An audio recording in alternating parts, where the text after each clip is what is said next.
5월 되면은요, 그, 교회 분위기가 이상해져요. 그 처음 가정사역을 시작했을 때만 해도 90년대 그때만 해도 그 가정에 상처난 분들이 그렇게 많지를 않았어요. 그랬는데 이제 점점 그 가정에 아픔이 있는 가정들이 많다 보니까 5월달에 굉장히 이렇게 말씀 받기를 힘들어하고 심지어 주일 예배에도 참석하지 않는 분들도 많은 게 사실입니다. 그래서 목사님들도 마찬가지시겠지만 저 같은 경우도 굉장히 마음 이렇게 말씀은 이렇게 전달하지만 마음 한쪽이 굉장히 아파요. 아까도 어떤 분이 한번 그러시고 가셨거든요. 저 굉장히 전사님 듣고 싶은데요. 좀 힘들어요. 그래서 그냥 저질러주고 가게 했는데요. 사실입니다. 그래서 저는 한쪽으로 이런 말씀을 드리는 게 기쁘면서도 한쪽으로 마음 한쪽이 좀 안 좋고 그래요. 근데 그럼에도 불구하고 하나님께서는 우리 가정들을 살리시고 가정들의 관심과 또 사랑이 많으시기 때문에 굉장한 간섭을 하시고 계시기 때문에 우리가 반드시 알아야 돼서 그래서 저도 정말 마음 이렇게 단단히 먹고 섰어요. 순종하는 마음으로 섰습니다. 그래서 혹시라도 마음에 우리 가정에 아픔이나 또는 그런 상처가 있으신 분이라도 그것을 뛰어넘어야 온전한 가정을 이룰 수가 있고요. 하나님께서 보면은 하나님의 일꾼들을 세우실 때에 상처가 없고 온상에서 곱게 자란 사람을 세우는 것이 아니라 거친 신앙의 야성을 가진 사람들, 잘 훈련되고 연단된 사람들을 세워서 또 그 같은 아픔을 겪는, 내가 겪은 그런 아픔을 겪는 분들을 세우는 일에 쓰십니다. 그래서 상처받은 위로자라는 말을 하거든요. 그래서 이 시간에 혹시 그런 가정이 있더라도 마음 열고 그대로 받으시면 하나님께서 참 귀한 일꾼으로 또 일하게 하실 줄을 믿습니다. 오늘은 먼저 영상 하나 보고 시작을 하겠습니다.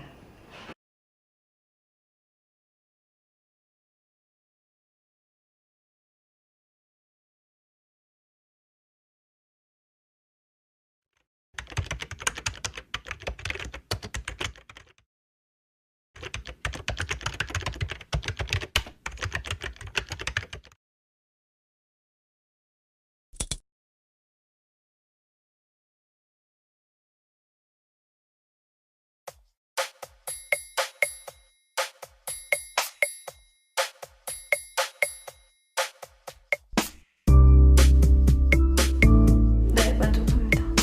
예, 만족합니다. 네, 만족합니다. 네, 만족하는 편입니다. 만족하지. 대체적으로 만족하죠. 네. 예, 만족합니다.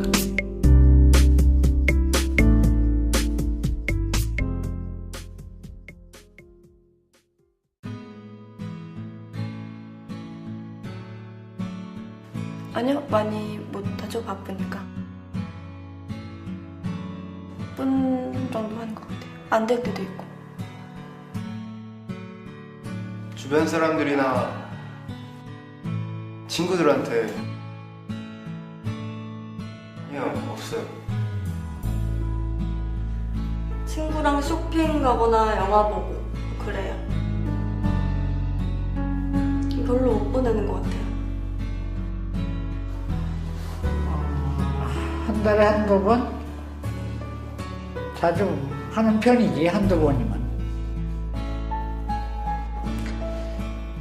또 각자 또 직장을 가지고 있고, 또 바쁜 자녀들도 있고, 그러다 보니까 같이 이렇게 만나는 게 힘들지. 여가 활동은 직장에서 그 모임에서 등산을 가거나 하는 그런 합니다. 많이 못하죠. 네, 거의 못하고 있습니다. 자주 못 빼는 것 같아요. 일주일에 한 두세 번 하나? 예, 그럴 거예요.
이게 통계청에서 2010년도에 조사한 겁니다. 그러니까 지금 6년 됐으니까 또 이거보다 퍼센트는 더 낮아졌겠죠. 좋아지지는 없습니다. 지금 통계에서도 보시다시피 가정 문제는 심각합니다. 우리가 그냥 만족한다, 행복하다라고 얘기하지만 그 속을 다 들어가 보면 저 통계와 저희 가정들과 별로 그렇게 크게 다르지 않습니다. 그냥 견디어내고 있는 것이죠. 시간이라는 것은 헬라어로 두 가지 개념으로 말을 합니다. 크로노스라는 게 있고 카이로스라는 게 있는데, 크로노스라는 거는 보통 이렇게 차근차근하면서 시간이 흘러가서 그것이 쌓여서 역사가 되는 것을 크로노스의 시간이라고 그렇게 말을 하죠. 일반적인 시간을 얘기합니다. 그런데 또 카이로스라는 거는 무슨 의미냐면 사건이나 위기나 기회 이런 특별한 시간을 말하는 건데요. 하나님을 믿는 우리로서는 하나님의 응답의 시간이나 하나님의 임재의 시간을 말하는 것일 수도 있고, 하나님이 간섭하시는 그런 특별한 시간을 카이로스라고 얘기합니다. 그런데 우리 하나님의 역사는 카이로스라는 이 시간들이 쌓여서 하나님 나라의 역사가 흘러갑니다. 근데 지금 우리도 카이로스의 시간 속에 함께 또 크로노스의 시간 속에서 우리는 지금 살고 있죠. 그런데 하나님이 간섭하시는 이 카이로스의 시간 속에서 하나님 나라가 쭉 흘러가도록 그렇게 구도를 잡고 지금도 역사하고 계십니다. 그래서 이 카이로스의 시간 속에서 하나님께서 두 사람을 택하지요. 두 사람. 그 두 사람이 서로 같은 공간에 들어가게 하고, 그 같은 공간 속에서 서로의 눈빛이 통하게 하고 마음이 통하게 하고, 그래서 결혼을 하고 싶고 강렬한 열망을 갖게 해서 가정이라는 게 생겨납니다. 그래서 이 가정이라는 거는 하나님 나라가 가정을 통하여서, 이 부부를 통하여서, 그 밑에서 또 태어나는 자녀들을 통하여서 하나님 나라는 이렇게 흘러가게끔 돼 있습니다. 이게 하나님 나라가 이어지게 돼 있는 거죠. 근데 그 하나님 나라가 이어지는 가장 작은 다리가 부부가 결혼하는 그 가정인 거예요. 그러니까 우리 자신으로 보면 그냥 우리가 살고 있는, 우리 가족끼리 살고 있는 가정에 불과하지만, 하나님의 입장에서 보면 하나님 나라가 흘러가는 그 세포 조직이 가정이라는 거예요. 그래서 그 가정 하나가 병들면 우리가 암에 걸리는 것도 우리의 전체 몸에서 어떤 세포 하나가 비정상적으로 커져서 그것이 암세포가 되듯이, 하나님 나라의 큰 틀을 놓고 봤을 때 어떤 하나님 나라를 이루는 그 중에서 세포가 여기저기가 병들게 되면 결국 하나님 나라 전체가 다 병들게 되는 거예요. 그러니까 하나님은 당연히 가정에 대해서 굉장히 관심을 가지시고, 그 가정을 이루게 된 두 사람도 하나님은 굉장한 이런 관찰과 하나님의 놀라운 계획 속에서 둘을 만나게 할 수밖에 없어요. 이 사람하고 이 사람하고 전혀 맞지가 않는데 하나님께서 두 사람을 만나게 해서 가정을 이루게끔은 안 하신단 말이에요. 하나님은 큰 틀을 생각하시죠. 이 전체 하나님 나라를 한 귀퉁이를 이끌어갈 그 가정을 만드실 때에 교회와 가정은 하나님이 만드신 거잖아요. 우리 가정도 하나님이 만드시는 거예요. 그래서 이 두 사람을 만나게 할 때 하나님은 굉장한 생각과 계획과 섭리를 가지고 이 두 사람을 만나게 하는 것이거든요. 근데 우리는 하나님께서 왜 우리 부부를 만나서 이런 가정을 이루게 하시는지 거기까지는 생각이 미치지 못해요. 그냥 우리 둘이서 막 가슴이 뛰어서 헤어지기 싫어서 이렇게 결혼한 줄 알고 있는데, 그거는 우리가 보는 관점이고요. 하나님은 이 두 사람이 만나서 그 속에서 자녀가 태어나서 그 자녀가 또 하나님 나라를 위해서 어떤 용도로 쓰임 받을지 하나님은 큰 틀에서 바라보고 계시거든요. 그러니까 우리 가정의 가족들, 우리 부부, 우리 자녀들에 대해서 하나님은 계속적으로 관심을 가지시고 때로는 이렇게 틀기도 하시고 망하게도 하시고 세우게도 하시고 계속 우리 가정을 만들어 가시는 거예요. 그러니까 하나님의 입장에서 봤을 때 한 가정이 병들었다. 가정이 깨어질 우려가 있다. 그러면 하나님은 굉장히 초긴장을 하시는 거예요. 그 하나님 나라의 한 축이 무너지는 거기 때문에. 그리고 그 가정 속에서 지금 자라는 그 자녀들이 우리는 그 뭐 아이들에 대해서 그렇게 잘 멀리 못 보지만 하나님은 그 아이 인생 전체를 보는 거거든요. 그러니까 그 속에서 자라는 아이들이 얼마나 놀라운 일들을 해나갈지 우리는 모르는 거예요. 근데 하나님은 아시거든요. 거기서 뭐 유엔 사무총장이 나올지 우리나라 대통령이 나올지 뭐 누가 나올지 모르는 거예요. 선교사님들이 나올지 뭐 몰라요. 그러니까 하나님은 굉장히 관심을 가지실 수밖에요. 우리는 하나님의 그 뜻을 알지 못하기 때문에 우리 가정의 여러 가지 문제에 대해서 불만을 터뜨리고 난 이래서 못 살겠다, 뭐 이래서 못 살겠다 이렇게 얘기를 하는데 하나님의 입장에서 봐서는 하나님께서 그 두 사람께 만날 때는 해도 못하는 그런 숨겨진 뜻이 있단 말이죠. 그래서 그 가정들이 모여서 이 교회가 또 되잖아요. 가정 한 가정이 모여서 이 교회가 되는데 가정이 바로 하나님 나라의 모판이기 때문에 그 건강한 모판들이 이렇게 모이면 교회가 굉장히 건강한 교회가 되어져요. 그런데 가정들이 이렇게 삐끗삐끗하고 병든 가정이 모이면 교회 전체가 건강지 못한 교회가 되어져요. 그래서 교회에 여러 가지 문제가 일어나고 다툼이 일어나고 갈등들이 일어나는데 그분들의 문제를 일으키는 분들의 가정을 들여다보면 성장 과정이든지 부부 생활이든지 어디서 문제가 있어요. 어디서든지 그것이 가정이 병든 게 결국은 그 문제를 교회로 갖고 와서 교회를 병들게 하는 것이죠. 그래서 건강한 교회가 되기 위해서는 우리 가정들이 건강해야 됩니다. 왜냐하면 교회를 위해서 더 나아가서 하나님 나라를 위해서 하나님 나라가 확장되기 위해서는 우리 교회가 우리 가정이 병들면 하나님의 한테 엄청 손해가 가는 일이에요. 그래서 건강해야 됩니다. 근데 이 세상에 어떤 분도 예수님조차도 가정을 통하지 않고는 태어날 수가 없어요. 예수님도 마리아의 몸, 그 요셉의 가정을 통해서 이 세상에 오셨잖아요. 가정을 통하지 않으면 누구도 태어날 수가 없어요.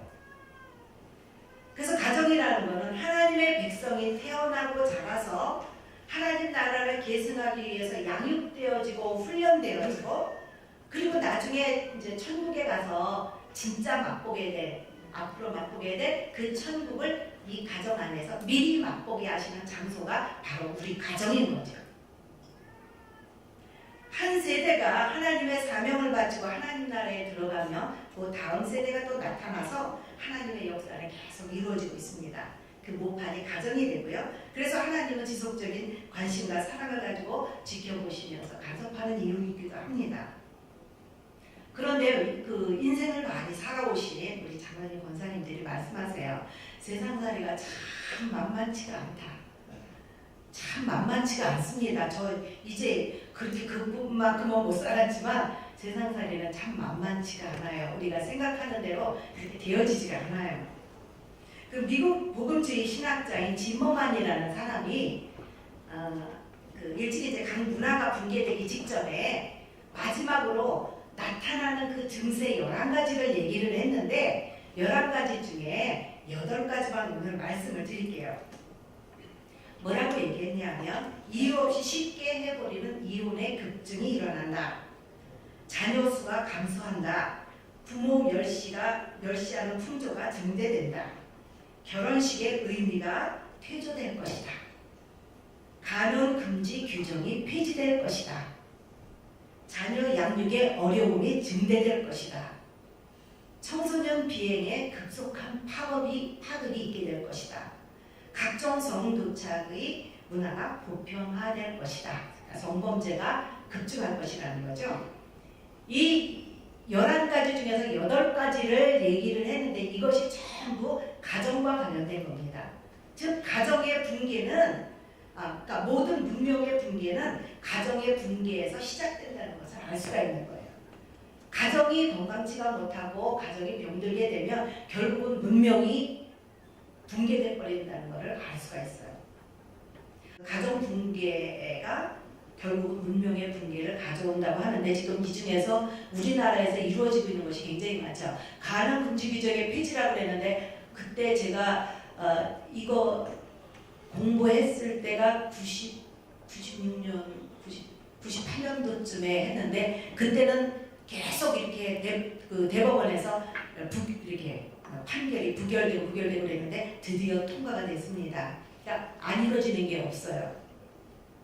근데 여기에 현대 사회의 그 급속한 산업 경제의 성장이나 과학적인 지식이나 뭐 정보의 이런 급증, 발달로 인해서 그 가족 구조나 사회 구조의 급격한 이런 변화가 일어나면서 또 사람들이 과학이 점점 발달하고 정보가 발달하면서 사람들이 일자리를 잃어가고 있죠. 일자리를 잃어가면서 결국은 가정도 영향을 미치게 되죠. 다 조기 은퇴를 하거든요. 이제 사람들이 일하던 그게 다 자동화로 바뀌어가면서 이제 가정도 무너지고 있는 거예요. 과학의 발달이 꼭 좋은 것만은 아니라는 것을 알 수 있습니다. 그러면 진범아는 그렇게 얘기를 했는데 그럼 우리 사회에서는 어떤 일이 일어나는가 한번 볼까요? 그 9시 뉴스, 저녁 뉴스에 보면 참 아이들하고 같이 뉴스 보기가 민망할 때가 참 많지요. 한번 보겠습니다.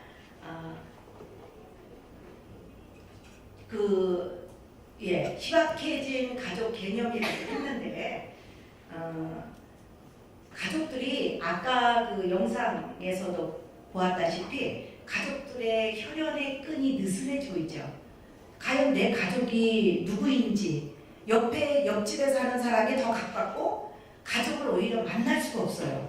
그러다 보니까 정말 가족이 있으면 뭐래? 내 옆에 있는 이웃이 더 친한 걸. 내가 아플 때 내 옆집은 달려와 주지만 가족들은 멀리 떨어져 살아서 올 수가 없는 거예요. 그러니까 가족 개념이 이제 희박해지고 있어요. 요 틈을 타서 지금 우리에게 침투하고 있는 게 뭐죠? 동성애. 진짜 가족이 뭐냐? 같은 이렇게 마음 어울리는 사람들끼리, 여자들끼리, 남자들끼리 또는 이웃끼리 모여서 우리는 가족이다라고 얘기를 해요. 하나님께서는 이 가족을 만들 때 한 남자와 한 여자가 만나 그 안에서 결혼을 해서 하나님 나라의 백성들이 이렇게 계속적으로 이어질 수 있도록 그게 가정이다라고 만드셨어요. 그런데 지금은 뭐냐면 사람과 사람들이 그냥 모여서 가족이다라고 하면 돼요. 가정이다라고 하면 돼요. 지금 그 차별금지법이 그래서 이제 자꾸 문제가 되고 있는 건데요. 가족이라는 게 이제는 희미해지고 있어요. 가족이라고 말할 수 없는 상황들이 지금 이루어지고 있습니다. 그래서 내가 정말 사람들의 마음이 한쪽에 이렇게 뻥 뚫렸다고 보시면 돼요. 내가 정말 아프고 힘들 때 누가 나를 위로해주지? 여러 번 뭐 그런 게 있는데 정말 그래요. 내가 정말 아프고 힘들 때 내 자식들이, 내 그 친척들이, 내 가족이 과연 달려와 줄 수 있을까? 뭐 확답을 못해요. 걔네들도 바쁘면 못 오는 거고 지금은 해외 나가 있는 자녀들도 많잖아요. 그래서 지금 그렇습니다.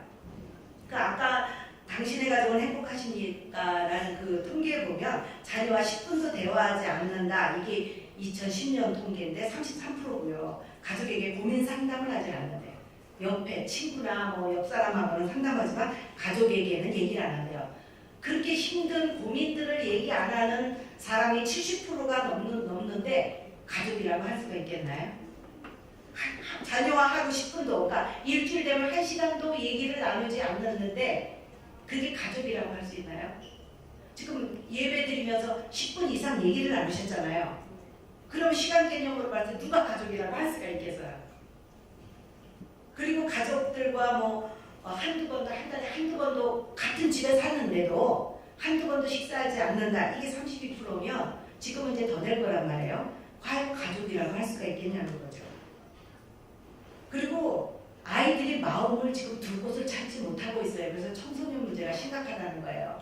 부모님들이 다 바빠요. 지금 집안에서 살림만 하는 부모님들은 그 밑에서 자란 아이들은 정말 복받은 아이들이에요. 부모님들도 다 바빠요. 자기 일을 가지고 있어요. 그래서 아이들이 집에 돌아오면 얘기할 부모가 없어요. 옛날에 저만 해도 저 어렸을 적에는 엄마가 기다리고 있다가 따뜻한 밥을 해서 이렇게 먹으라고 차려주고 그랬어요. 그랬는데 지금은 애들이 문 열고 들어와서 엄마 해도 맞이할 엄마들이 잘 없어요. 그러다 보니까 그러니까 엄마들은 이제 아이들이 집안에 혼자 남아 있을까봐 계속 학원으로 돌리죠. 이 학원 끝나면 이 학원 가고 이렇게. 그래서 아이들은 대화할 부모를 찾지 못하고 가정 내에 자기가 정말 그 청소년 아이들이 자살하는 것도 그러는 거예요. 학교에서 엄청 속상한 일이 있었어요. 친구들이 괴롭힘을 당했어요. 집에 오면 왜 그랬어? 그렇게 안아줄 엄마가 있어야 되는데 엄마가 없는 거예요. 너무너무 속상하고 억울하고 힘든데 위로를 해줄 부모가 없어요. 대화도 안 해줘요. 저녁 때 부모들은 피곤해서 들어와서 그냥 지금 공부했니? 얼른 자라. 끝이에요. 그러면 아이들은 얘기할 부모가 없어요. 지지 기반이 없는 거예요. 그러니까 아이들이 자살이라는 충동을 억누르지 못하는 거죠. 그리고 늘어가는 그 청년층의 비혼 문제와 출산율인데요. 지금 청년들은 20대, 30대가 그 각 세대별로 이렇게 스트레스 지수 조사를 했더니 20대, 30대들이 가장 좀 힘겹다고 합니다. 40대들은 40대들대로 힘들다고 하고요. 50대는 50대대로 살기 힘들다고 하고 60대는 60대대로 힘들다고 하는데요. 조사를 해봤더니 20, 30대가 제일 세상 살기 힘들다고 그래요. 장로님 공감하십니까? 지금 아이들이 왜 그런가 하면 3포 세대라고 그러죠. 청년들한테. 취직이 안 돼요. 너무 심각하게 이거 국가정책의 피해자라고 하는데요. 취직이 안 되다 보니까 아이들이 부모들은 대학교까지 힘겹게 다 대학 등록금이 얼마나 비싸요. 힘겹게 다 대학을 가르쳐놨는데 얘네들이 취업을 못해요. 애들이 막 원서 내고 이렇게 해서 떨어지면 그 멀쩡한 자식을 바라본 부모의 가슴은 얼마나 무너지겠느냐고요. 정말 힘들어요. 그런 자녀들 보는 거. 엄마들이 너무 힘들어 하시는 얘기들을 많이 하십니다. 그래서 이제 취직이 안 되죠. 취직이 안 되다 보니까 자신이 연애도 못 해요. 뭐 직장이 있어야 연애를 할 거 아니에요. 연애도 못 해요. 연애 못 하니까 당연히 결혼이 안 되죠. 또 결혼 이렇게 취직이 된 아이들 보면 이제 집 문제 뭐 이런 이제 경제 문제가 또 이제 생기는 거예요.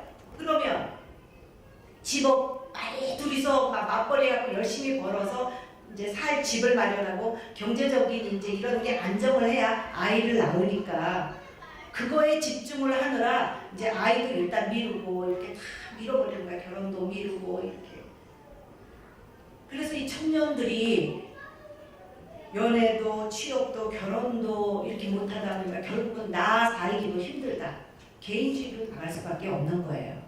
청년 아이들이 정말 지금은 힘든 세대를 살고 있습니다. 그래서 이 청년 아이들이 앞으로는 노인 2명을 이제 부양을 해야 돼요.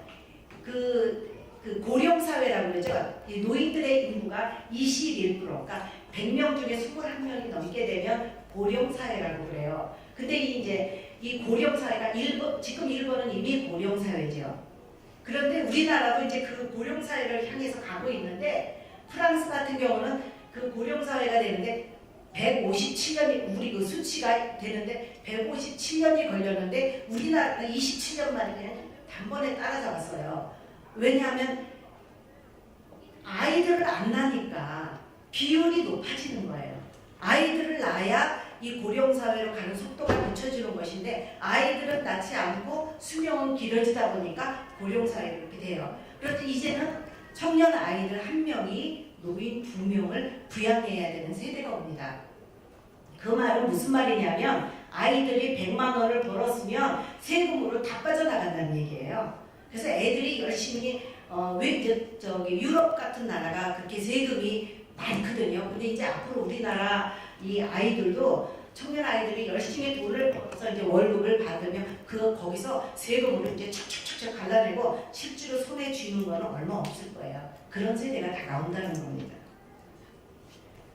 그리고 이제 부부들은 또 부부들대로 대화가 없어지고 있잖아요. 그래서 우리나라의 누구를 어떤 세대를 붙잡고 얘기를 해봐도 다 우울하다라고 얘기를 하는데 살기가 만만치가 않아서 그런 거예요. 우울하다고 얘기를 합니다. 그리고 또 부모님들의 입장은 어때요? 옛날에는 65세 정년이 평생 직장 개념이 있어서 이 직장에 대해서 이렇게 걱정을 안 했어요. 그냥 힘들게 이렇게 해도 뭐 승진이 빨리 안 돼도 버티면 65세까지는 갈 수 있었어요. 근데 지금은 평균적으로 53세 되면 우리나라 3세 되면 이제 직장을 나와야 됩니다. 그러면 53세면 지금 뭐 이제 한참 아이들 대학 다니고 막 이럴 때예요. 중고등학교, 대학 다녀서 돈이 막 펑펑 들어갈 때인데 그때 직장에서 나와야 되는 거예요. 그리고 다시 직업을 찾아야 되는데 예전에 있던 그런 직업은 도저히 찾을 수가 없습니다.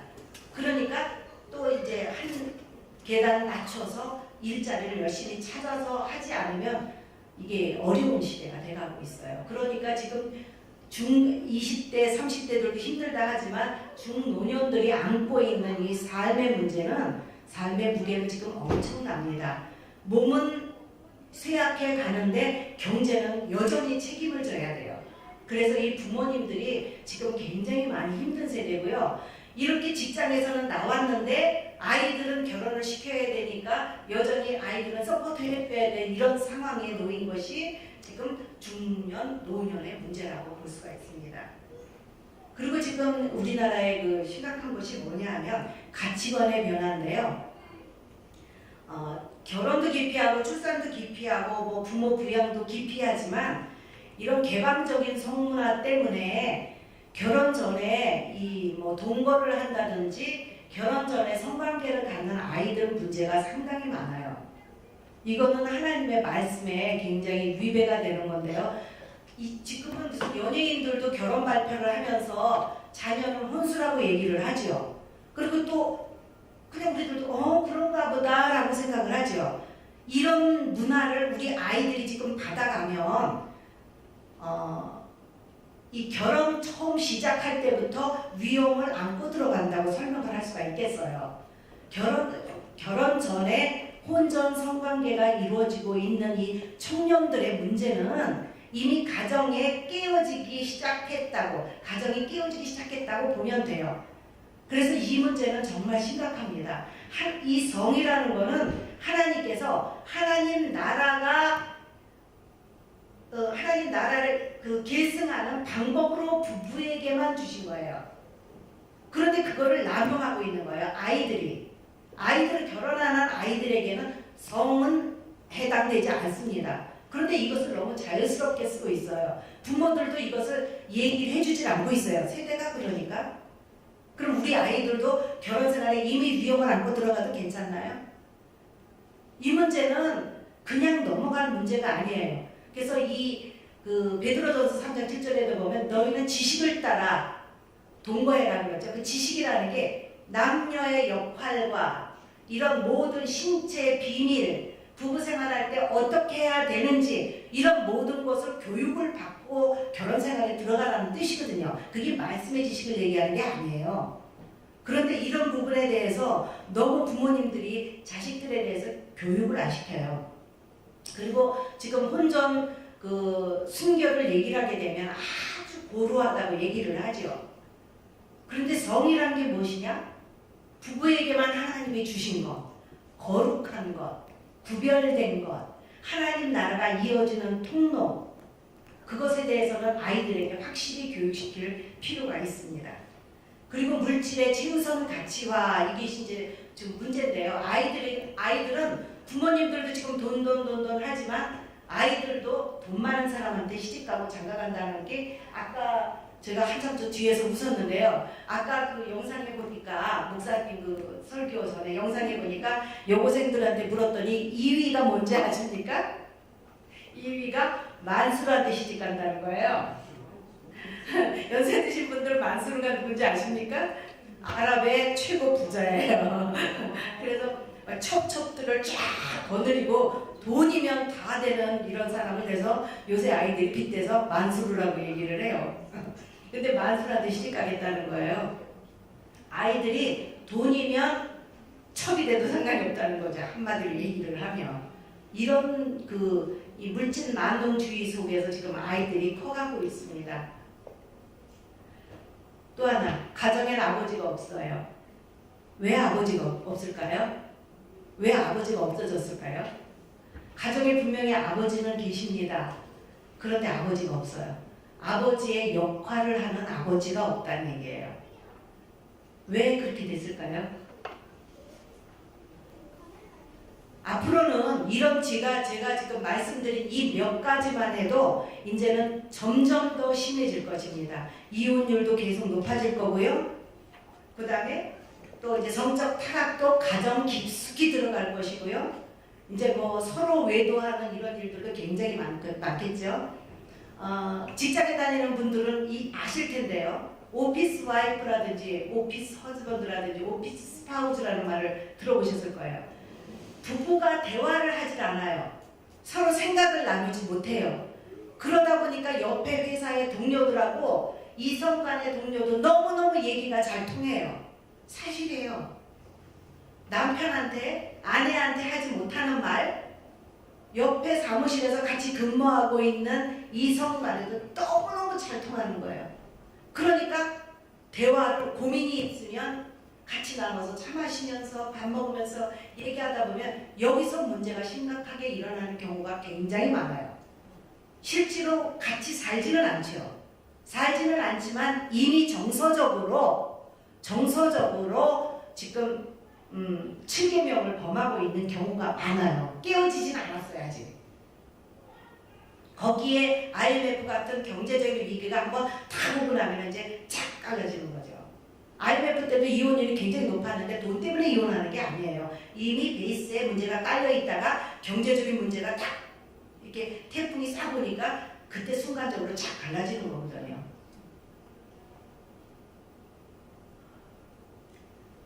그래서 앞으로는 뭐 자살률이나 이혼율도 높아질 것이고요. 이것은 가정 사단이 얼마나 그 가정을 깨뜨리는 일에 최선을 다해서 열심히 헌신하고 있는지를 우리가 알 수 있는 것이기도 해요. 지금 사단은 우는 사자와 같이 두루 삼킬 자를 찾는다고 그랬는데 사단은 작은 여우가 돼가지고 포도원과 같은 우리 가정을 여러 모양으로 침투하고 있습니다. 아이들로 침투하고 남편 쪽으로 침투를 하고 아내 쪽으로 침투를 하고 여러 가지 모양으로 우리 가정을 무너뜨리는데 최선을 다하고 있어요. 건강한 가정이 건강한 교회를 만든다고 했죠. 우리 가정이 건강치 못하면 그 가정에서 자라난 아이가 이제 사회에 나가게 되잖아요. 사회에 나가면 마음 한쪽이 위축돼 있어요. 위축돼 있고 내가 겪는 우리 가정의 그 문제점 같은 문제들이 계속 나를 이렇게 얽어매고 있어요. 얽어매고 있다가 관계를 통해서 망가뜨리거나 인간관계를 파괴하기도 하고요. 이거는 신앙의 문제, 하나님과의 문제 사이에도 이것이 개입이 돼서 신앙이 성장하지 못하게 하는 경우도 많아요. 제가 전에 그 사역을 할 때요. 그 강도사님이 한 분 계셨어요. 결혼까지 해서 애까지 있어요. 그랬는데 그분이 어떤 그 가정에서 성장하는지는 모르겠는데 한번 툭 이렇게 아버지 얘기가 나왔는데 툭 얘기를 하는 게 내 평생 아버지를 용서할 수 있을지 모르겠다. 그런 얘기를 하신 거예요. 전부 깜짝 놀랐습니다. 다리에서 말씀을 선포하는 강도사님이신데 아버지를 용서 못하면 그 하나님의 사랑을 아직 경험하지 못했다는 얘기 아닌가? 그러면 어떻게 무슨 말씀을 사랑하고 전할 것인가? 막 저는 충격을 받았어요. 얼마나 저분의 상처가 깊었길래 저런 말씀을 하실까? 근데 그런 신앙이 있어도 그런 문제로 이렇게 힘들어하는 분들을 의외로 만나요. 한 번은 어머니 학교를 진행을 하는데요. 굉장히 신실한 여집사님이에요. 여집사님인데 그분이 뭐라고 얘기를 하냐면 그 목장이 전부 어머니 학교에 참석을 했는데 저는 여기 오는 게 왔는데 막 떨어요. 그래서 왜 집사님 무슨 일 있어요? 그랬더니 저 여기 오는데 엄청 나하고 싸우고 왔습니다. 그래서 왜 무슨 싸움을 했느냐 그랬더니 그 엄마에 대한 상처가 얼마나 깊은지 어머님이 살아계세요. 살아계시는데 엄마가 너무너무 평생 동안 결혼해서 아이가 지금 큰 이 상황까지 엄마가 나를 너무너무 힘들게 해서 오죽하면 내가 아이를 낳는데 그 아이가 엄마라고 부르지를 못하게 했다는 얘기를 하는 거예요. 정말 충격받았습니다. 그래서 교회 내에서 믿음이 좋은데도 불구하고 이 부모님의 상처를 아직 해결하지 못한 분들, 그분들이 많구나. 그리고 누구나 다 이렇게 엄마 생각하면 다 우는 게 아니구나라는 거를 저는 그때 이제 체험을 알았는데요. 이 얘기를 하다 보니까 의외로 엄마 때문에 받은 상처들이 많은 분들이 의외로 많았어요. 엄마 힘듭니다. 그래서 지금 이게 어머니 아버지 얘기하면 눈물들을 많이 흘리는 분들도 있지만 엄마 때문에 상처받은 분들, 아빠 때문에 상처받은 분들도 교회 내에서 신앙 같은 분들 중에서도 의외로 굉장히 많다는 것을 알 수가 있어요. 이거는 하나님께서 만져주셔야만 해결이 될 수가 있는 거라고 저는 봐요. 그래서 그 용서 문제는 정말 하나님께 매달려야 된다고 봅니다. 성경은 온통 가정 이야기입니다. 그래서 처음 창세기부터 아담의 가정이 생성이 되지요. 계시록에서도 혼인잔치로 끝나요. 그러면 결국은 성경은 창세기부터 계시록까지 가정 이야기로 묶여져 있다는 거예요. 왜냐하면 가정을 통해서 하나님 나라가 이어지고 가정을 통해서 하나님이 역사하시고 하나님의 사람들이 길러지고 결국에 가서는 우리는 다 한 가족이 돼서 저 위에서 만나볼 가족들이거든요. 하나님은 그래서 너무 가정을 이렇게 만드신 원리와 목적에 따라 이 가정을 이끌어 나가기를 원하고 계신데 우리는 하나님의 원리가 무엇인지 가정을 통한 하나님의 목적이 무엇인지 거기까지 생각을 못하는 거예요. 하나님 왜 우리 부부를 만나게 하셔서 이렇게 살게끔 하실까? 거기만 그치는 거예요. 우리 가정을 향한 하나님의 목적이 무엇일까? 어떻게 우리 가정을 살아야 될까? 이걸 한번 고민해 보셔야 돼요. 우리 가정을 향한 하나님의 뜻이 무엇일까? 왜냐하면 가정은 같은 사명을 가진 공동체거든요. 한번 우리 가정이 하나님께 사명을 받았다고 공통의 사명을 받았다고 한번 생각해 보셨나요? 사명이 있어요. 가정마다. 목회자를 길러내는 사명도 있고요. 특히 우리 권 목사님 가정이나 설사모님 가정 같은 거 다 사명자를 길러내잖아요. 가정의 목적이 있어요. 그런데 그 목적을 생각하는 거예요. 이거는 인간의 죄와 타락 때문에 그래요. 이 죄 때문에 흐려져 버린 거예요. 이 분별력이. 하나님의 이 하나님 말씀에 대한 죄와 타락이 우리의 눈을 가로막고 거기에 사단의 저항이 플러스돼서 우리는 지금 분별을 못하고 있는 것이에요. 그래서 가정사역자 셀이라는 분은 이렇게 말을 해요. 교회는 가정의 질적 향상에 가장 큰 도움을 줄 수 있다. 때문에 가정사역이란 일단 단순히 교회 일이 아니라 교회의 본질과 깊이 관련되어 있다. 이렇게 얘기를 하는 거예요. 이 하나님 나라가 확장되는 이것이 가정이고 생성되는 것이 가정이고 계승되는 것이 가정이기 때문에 교회의 본질과 가정은 같다는 거예요.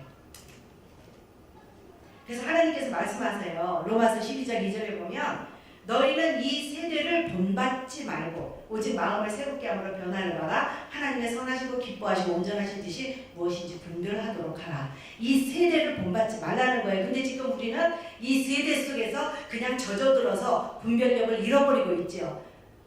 우리 자신은 우리 성인들은요 이제 조금 있으면 다 가요. 하나님 나라에 다 임무를 마치고 가거든요. 그럼 우리 다음 세대들에게 우리는 잘 가르쳐야 될 거 아니에요. 하와 아담 내 가정이 무너진 것도요.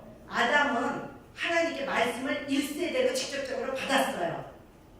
동산나무 실과는 다 따먹지만 선악과는 건드리지 마라. 직접 말씀을 들은 1세대예요. 그런데 하와는 그때 태어나질 않았어요. 그리고 몰랐어요.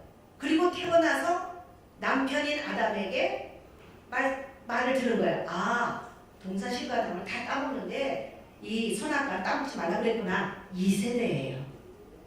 그러니까 하나님 말씀을 순종하는 강도에 있어서 1세대인 아담보다 2세대는 약할 수밖에 없는 거예요. 지금 우리가 80년대를 거치면서 80년대, 90년대 교회가 불같이 일어났어요. 정말 산기도, 철야, 완전 꼴딱 세면서 기도했잖아요. 그렇게 해서 신앙을 이렇게 키워왔기 때문에 지금 여기 계신 분들은 다 하나님의 임재와 하나님의 역사하심을 다 뜨겁게 경험하신 분들이 한국교회를 여기까지 부흥시켰어요. 근데 이제 2세대들은 그 경험이 없어요. 그냥 이 신앙 좋은 부모님들 밑에서 편안하게 커왔어요. 이 아이들이 이제 거센 사단의 저항과 부딪혀서 싸워서 나가야 되는데 이 아이들이 그런 신앙의 야성을 가진 아이들로 키우지 못하면 얘네들 신앙 잃어버리는 거 잠깐이에요. 얘네들은 우리들보다 더 투철한 믿음과 그런 막 하나님의 임재를 경험하고 역사를 경험하고 하나님의 살아계심을 경험하지 않으면 이 아이들은 앞으로 시대에서 신앙인으로 설 수가 없게 된다고요. 그러니까 나중에 너희 가운데 믿음을 보겠느냐라고 말씀하실 수밖에 없는 상황이 온다는 거예요. 그 전에 여러분께서 보셨을지 몰라요. 그 TVN이라는 곳에서 응답하라 1988이라는 그 드라마를 했는데 한번 보신 분들 손 들어 보실래요? 아, 보셨어요? 네. 아직 못 보신 분들은요, 그 다시 보기 이런 거를 통해서 한번 보십시오. 왜 그렇게 사람들이 열광을 하는지를 한번 보시면 아실 수 있을 것 같아요. 그 안에 보면 왜 사람들이 그렇게 뜨겁게 그 드라마에 열광을 하느냐면 우리가 잃어버린 가족의 가치에 대해서 얘기를 하고 있어요. 우리가 잃어버린 게 무엇인지. 그래서 정말 가난하지만 이 아이를 바로 키우기 위해서 목욕탕 때밀까지도 불사하는 그런 가난한 어머니. 직장에서는 나가라 구조조정 압력을 받고 있지만 이를 악물고 자존심을 꺾어가면서 버티어서 이 아이들을 키워내는 아빠. 부모가 내가 나가는 길에 뒷바라지를 잘 못해주니까 정말 나라도 열심히 해서 장학금을 받으려고 노력을 하면서 성장해 나가는 그 아이들의 이야기. 이런 이야기. 부모님이 방문을 했는데 너무너무 딸이 보니까 혼자 돼서 힘들어요. 몰래 화장실에다가 돈 봉투를 놓고 가요. 그걸 붙잡고 엄마한테 전화하면서 엄마 하면서 엉엉 우는 그런 딸의 이야기. 이런 이야기들 네 거 내 거 없이 서로 다 돌려가면서 이웃집들이 나눠 먹고 나눠 가지는 이런 이야기들. 가족이라는 게 어떤 것인지를 너무 잘 설명해줘요. 이웃이라는 게 어떻게 사는 것인지를 그 드라마는 너무너무 잘 얘기해줘요. 그걸 보면서 가슴이 먹먹해지는 거예요. 그래, 저게 사람 사는 모습이지. 그래, 저 때는 저렇게 했는데 지금은 앞집에 누가 사는지도 몰라요. 이런 시대를 살고 있는 우리가 너무 안타까운 거예요. 사람들이. 그래서 그 응답하라 1988이 그렇게 사람들이 그렇게 찾고 막 그리워하고 그걸 보면서 울었다는 분들이 의외로 굉장히 많더라고요.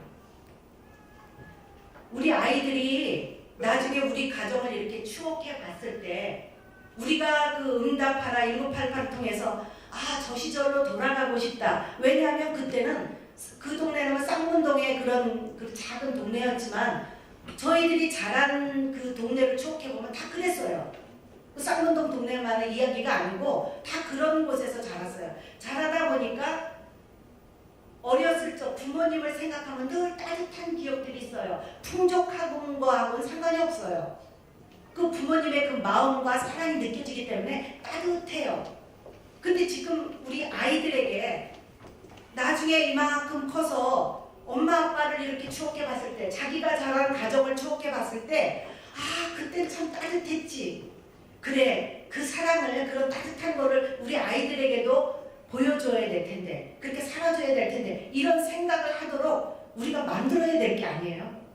드라마에서만 보고 실제로는 3박 10분도 대화하지 않는 가정이라면 이것이 가정이겠느냐고요. 아마 나중에 응답하라 2016 이런 게 나올지도 모르죠.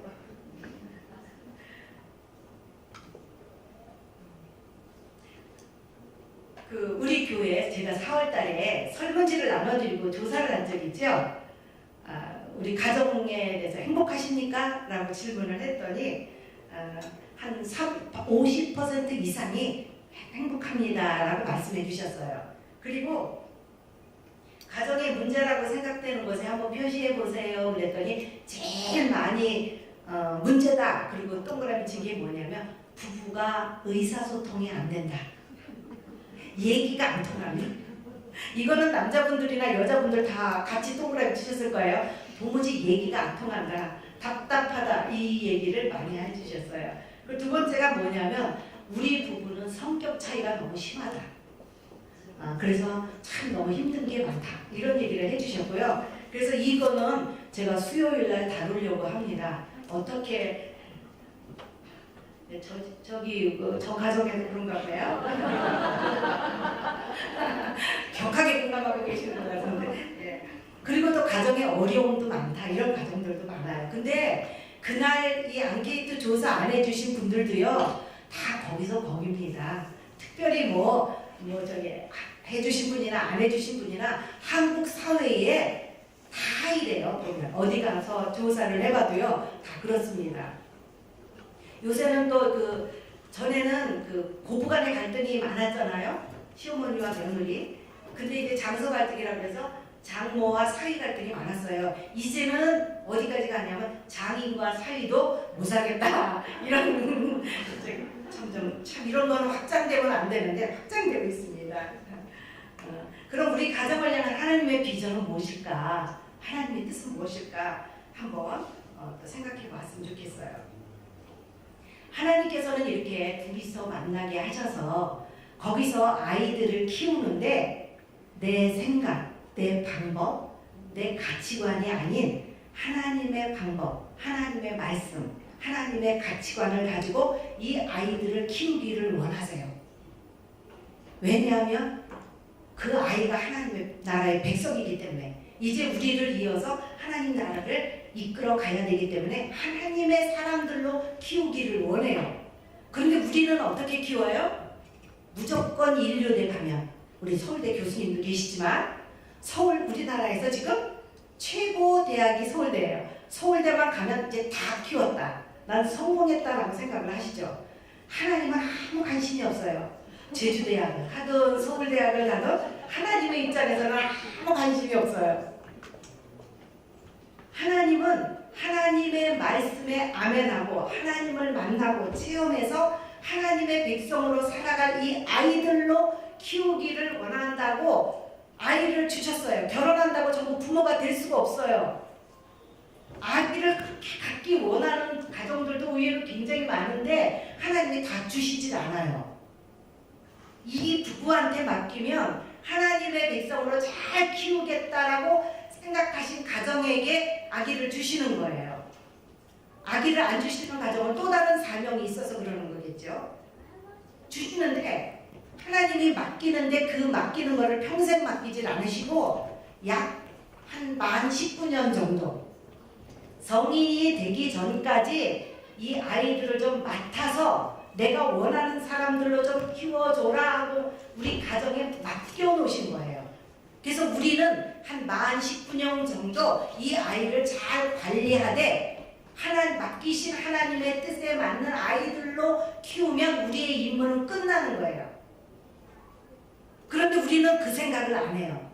그냥 막 공부해라 그냥 내가 원하는 사람, 부모가 기뻐하는 사람으로 다 키우기로 아주 열심히 내는데 하나님은 그런 일에는 관심이 없어요.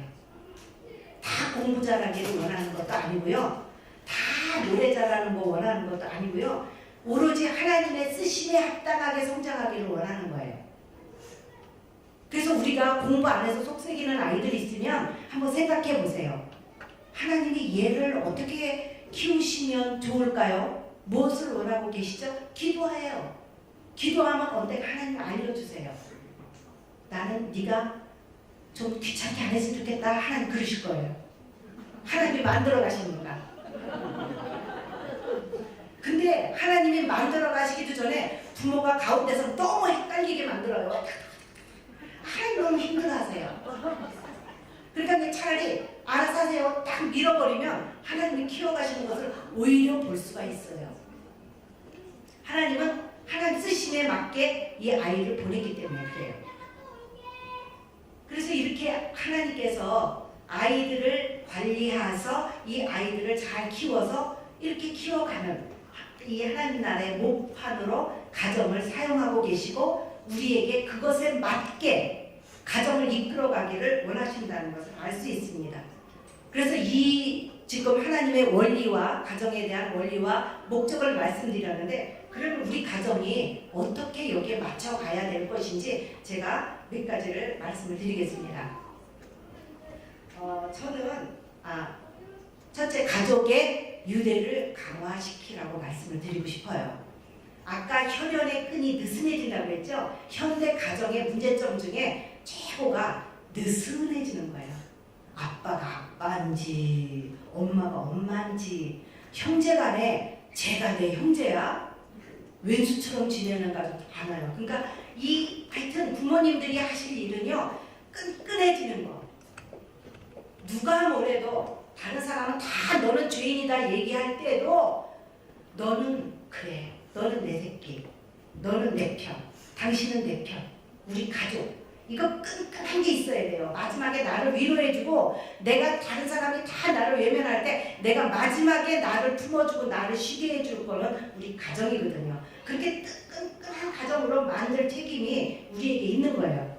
한번 아이들에게 돌아가서 말씀해 보세요. 우리 가족이 이렇게 가족끼리 끈끈하다고 생각을 하니 애들이 아니요. 그러면 그때부터 이제 심각하게 좀 열심히 하셔야 돼요. 이걸 어떻게 만들어 갈 것이냐. 저희 같은 경우는요. 이제 남편이 이제 모교회를 섬기고 있어요. 저희 큰애는 이제 청년부 때문에 이제 그 집 근처 교회를 섬기고 있어요. 저희 이제 둘째는 이제 목회자니까 걔는 어쩔 수 없이 이제 어디 교회를 섬기고 있어요. 저는 주님의 영광교회에 와 있어요. 네 식구였는데 교회가 4개가 되어버렸어요. 그래서 이 작은 아들하고 저하고는 뭐 각 교회 사정에 따라 만날 수가 없어요. 이 둘은 이제 월요일 날만 만날 수가 있어요. 나머지들은 주말에 쉬는데 주말에 엄마를 볼 수가 없고 아내를 볼 수가 없어요. 그래서 제가 택한 방법은 뭐냐면 안 되겠다. 여름 휴가를 가족들 모임으로 만들어야겠다. 이래서 근데 이제 조금 좀 불안한 얘기가 지금 들리고 있어요. 눈치 빠른 분은 아실 텐데 저는 좀 심각한 가정의 위기에 봉착해 있습니다. 그래서 늘 이렇게 7월 말과 8월 초에 청도 휴가를 같이 받는 거예요. 같이 받아서 같이 가서 자고 먹고 놀면서 마음껏 이야기를 해요. 마음껏 이야기를 하다 보면 1년에 한 번씩 그런 시간을 갖지만 굉장히 끈끈해져요. 저희는 아이들이 작은 애가 2돌 지나면서부터 그걸 시작을 했어요. 작은 애가 2돌이니까 이제 3살짜리죠. 배낭에다가 너는 네 간식만 갖고 와. 그래갖고 배낭에다가 간식을 넣어줘서요. 걔도 그때 차가 없을 때예요. 걔도 배낭 메고 쫓아다녔어요. 이러고. 그래서 지금까지 해마다 그렇게 하고 있습니다. 근데 굉장히 그러다 보니까 아이들이 가족을 생각할 때 추억거리가 굉장히 많은 거예요. 해마다 그랬으니까요. 저는 그걸 권해드리고 싶어요. 가족의 공통의 추억이 많은 아이들은 빗나갈 수가 없어요. 같이 웃고 떠들고 같이 자고 맛있는 거 먹고 막 어디 가서 같이 고생하고 이런 추억이 많은 아이들은 정말 자살 충동이 있을 때 자기를 위해서 눈물을 흘려서 울어준 엄마, 아빠, 형제 그 추억거리 때문에 마지막까지 선택을 하지 않는다는 얘기를 들었어요. 애들이 가족관계가 왜 느슨해져요? 정이 없는 거예요. 끈끈한 게 없는 거예요. 유대관계가 약한 거예요. 간단히 말하면 그거예요. 그거를 시간을 어떻게 해서든지 내서 자주 안 가져도 돼요. 1년에 한두 번이라도 모여서 가족 유대를 위해서 정말 꼭 시간을 내면 정말 가족 문제는 풀어지게끔 돼 있어요. 그때 부모님들은요, 다른 거 하지 마세요. 그냥 맛있는 거 먹게끔 제공해 주시고요. 많이 들으세요. 그냥. 애들이 떠드는 소리 많이 들으세요. 막 자유스럽게 막 이런 얘기 저런 얘기 많이 할 텐데 다 들으셔야 돼요. 듣고 내가 몰랐구나. 내가 이렇게 해야 되겠다. 이렇게 해야 되겠다. 그냥 많이 들어주시면 아이들 속에서 많은 얘기들이 나옵니다. 그러면서 그것을 이제 다 귀담아 들으셨다가 또 1년 동안 그것을 하나하나씩 풀어가는 작업을 하시면 돼요. 그래서 공통의 추억을 많이 만드시면 그런 유대관계가 강해질 수가 있습니다. 그리고 또 하나 말씀드리고 싶은 게요. 요새는 아이들이 하나 둘 낳다 보니까 다 가정이 우상화되어 있어요. 자녀들이 가정에.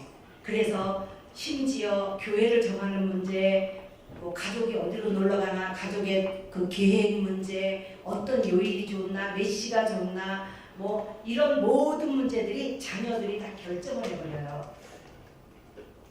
이것이 이제 어느 정도 이 사고 판단을 할 수 있는 청소년 이상은 괜찮은데 어린 아이들에게도 이런 것을 맡겨요. 그냥 먹는 음식조차도 다 아이들 위주로 바뀌어버리죠. 그러면 어떤 일이 일어나냐면 경계선이 무너지는 거예요. 가정에. 이 가족에는 경계선이 있어요. 아빠의 자리, 엄마의 자리, 아이들의 자리가 있어요. 그래서 이 경계선이 그어져 있는데 이 경계선이 흐릿해지거나 이 경계선이 없어져서 아이들이 아빠의 자리에 가 있든지 아내가 남편의 자리에 가 있든지 또는 이 부모들이 이 역할이 뒤바뀌어서 이렇게 있을 경우에는 이제 가족의 문제들이 발생되는 거예요. 여기서부터 틀어지게끔 돼 있는 거예요. 아빠는 가정의 영적 제사장이에요. 그래서 아빠는 제일 윗자리에 자리 잡고 있어야 돼요. 거기는 누구도 침범하면 안 돼요. 근데 요즘에 이 아빠의 자리를 제일 많이 허무는 사람이 누구예요?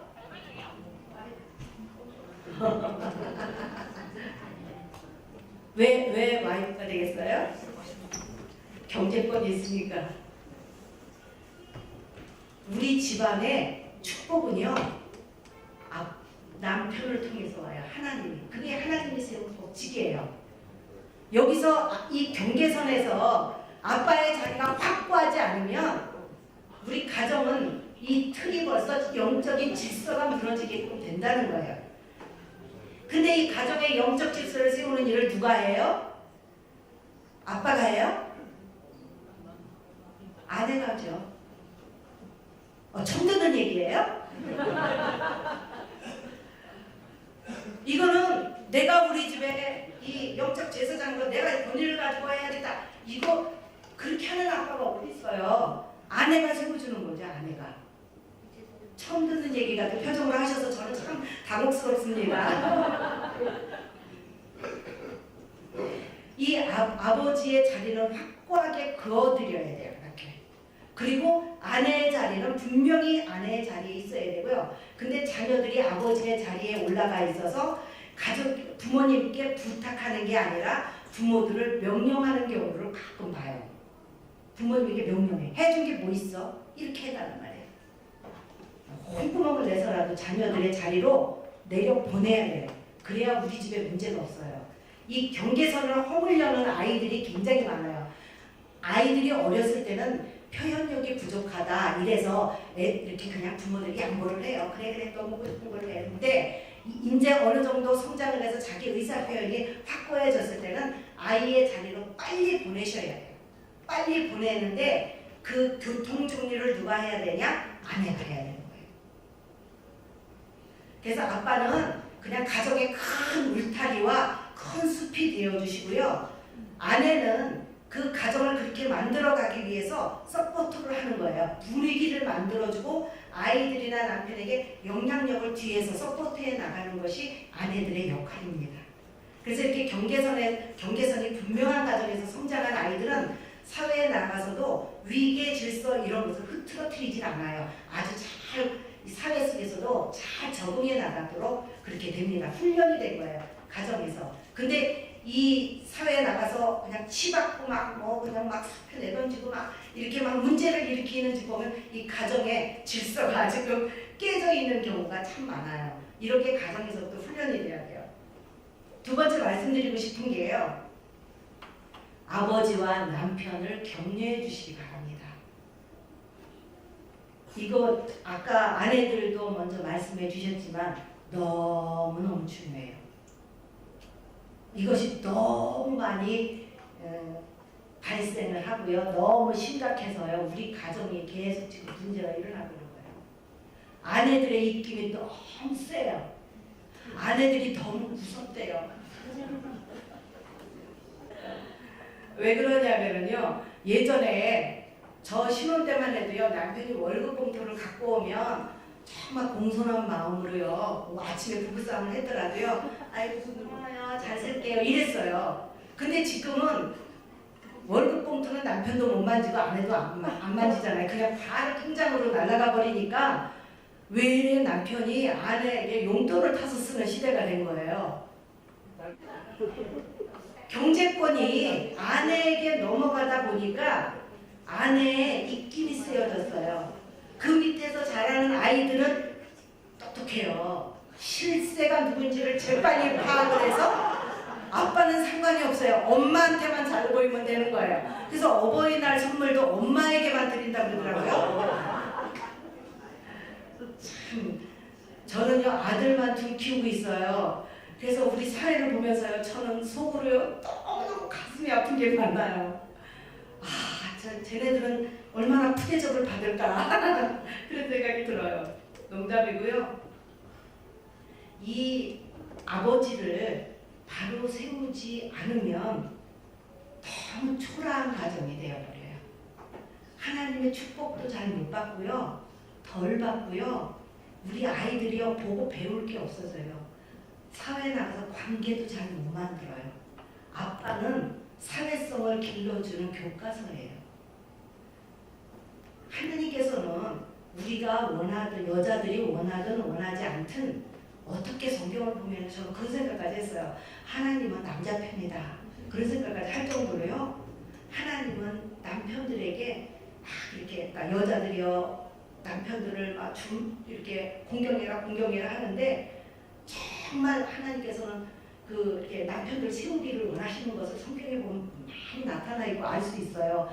왜 그러냐면 우리들이 아이들을 키울 때 이렇게 야단치거나 이렇게 기대를 크게 하는 거는 장남이든지 장녀예요. 큰애만 똑바로 가르쳐 놓으면 그 밑에 있는 동생들을 형 보고 자동적으로 따라와요. 하나님께서 이 가정의 책임자로 남편을 세우신 거예요. 그러다 보니까 하나님은 리더가 남편이다 보니까 이 남편에 대해서 똑바로 살아야 돼. 똑바로 이 가정을 이끌어 나가야 돼. 자꾸 책임감을 심어주는 거예요. 그러다 보니까 영적인 질서상으로 제일 위에 세워놨어요. 그래서 이 남편이 초등학교를 나오지 못하고 부인이 대학원을 나왔어도 남편 밑에 들어가야 돼요. 그래야 그 가정이 돼요. 왜냐하면 하나님의 축복의 통로가 부도가 그러니까. 하나님이 또 이런 가정이 있어요. 아내는 아주 신앙이 좋아요. 권사님이에요. 남편은 이제 어제 등록한 성도예요. 그러면 아내가 남편을 이끌어 가요. 왜냐면 성도와 권사님이니까 끌어가요. 막 명령해요. 저 기도하셔야죠. 뒤로 어떻게 빠져요. 막 이래요. 저도 경험인데요. 하나님이 그거 무척 싫어하세요. 저는요. 이렇게 같이 저를 교회로 막 끌고 오는 게 남편이에요. 저를 교회에다 넣자마자 빠져버렸어요. 낚시터로요. 그래가지고 저는 신앙이 막 막 목을 끌듯이 하나님이 끌고 가시는데 남편은요. 교회 나오고 싶으면 나오고 안 그러면 막 자전거 타러 가고 낚시터로 가고 막 이러니까 답답한 거예요. 저는 부부가 나란히 교회 오는 분들이 너무 부러웠어요. 그래서 저는 같이 교회 왔으면 너무 좋겠다 해서 막 그렇게 기도를 했어요. 남편이 어느 날 교회를 열심히 나와요. 나오니까 그 다음에는 부부 성가대하고 부부가 섬기는 게 너무 부러운 거예요. 저 신앙은 도대체 언제나 잘하나 툭하면 하나님이 있어 나오라 이런 소리를 하고 막 특히 부부 싸먹을 때 이러면 저는 너무 속이 타는 거예요. 맨날 울었어요. 언제 저 믿음이 자랄까요? 막 이랬어요. 그런데 이제 찬양대를 같이 하게 됐어요. 그러다 보니까 또 앞장서서 막 일하는 이런 장로님들이나 안수집사님들이 너무 부러운 거예요. 언제나 잘할까. 그러니까 계속 잔소리하는 거예요. 어쩌다 회식하고 얼굴이 부르르면서 오면 창피하게 집사님이 어떻게 그럴 수가 있느냐고 막 얘기를 하고 정죄도 하고 지적도 하고 막 어느 날 기도를 갔는데요. 하나님이 저를 막 이렇게 막 그게 지나간 거예요. 슬라이드 지나가듯이. 제가 막 남편에 대해서 막 얘기하는 게 쫙 지나가는 거예요. 그러면서 제 안에서 막 통곡이 일어나는 거예요. 그러면서 너희 남편은 그때 무슨 찬양을 할 때였냐면 세상 모두 사람 없어 냉랭함을 아느냐 이 찬양을 하는데요. 갑자기 슬라이드가 막 지나가면서 제가 남편에 대해서 막 그런 행동을 하는 것이 막 지나가는데 제 마음에 남편은 나한테 사랑 좀 줘, 사랑 좀 줘, 아이들도 사랑 좀 줘 그러는데 제가 이렇게 물리치고 있는 걸 이렇게 보이는 거예요. 그러면서 막 창자가 다 토해내듯이 이제 막 통곡을 하게 만드는데요. 잘못했어요, 하나님. 잘못했어요.